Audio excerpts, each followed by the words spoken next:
ప్రతిఘటన టీవీకి స్వాగతం. క్షణక్షణం మీకోసం. కేంద్ర ఎన్నికల కమిషనర్లుగా రిటైర్డ్ ఐఏఎస్ అధికారులు సుఖ్బీర్ సింగ్ సంధు, జ్ఞానేష్ కుమార్ నియమితులైన విషయం తెలిసిందే. తాజాగా వీరు ఈసీఐలో చేరారు. కమిషనర్లుగా శుక్రవారం ఉదయం అధికారికంగా బాధ్యతలు చేపట్టారు. ప్రస్తుతం కేంద్ర ఎన్నికల సంఘానికి రాజీవ్ కుమార్ చీఫ్ కమిషనర్గా ఉన్నారు.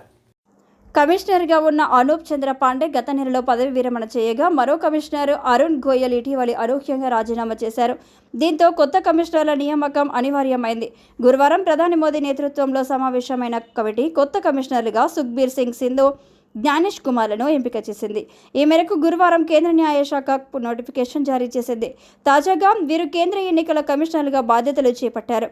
కేరళకు చెందిన కుమార్, ఉత్తరాఖండ్కు చెందిన సంధు ఇద్దరు 1988 బ్యాచ్ ఐఏఎస్ అధికారులు. కాశ్మీర్కు ప్రత్యేక ప్రతినిధి ఆర్టికల్ 370ని రద్దు చేసిన సందర్భంలో కుమార్ హోం మంత్రిత్వ శాఖలో సేవలు అందించగా, సంధు గతంలో ఉత్తరాఖండ్ ప్రభుత్వానికి ప్రధాన కార్యదర్శిగా వ్యవహరించారు.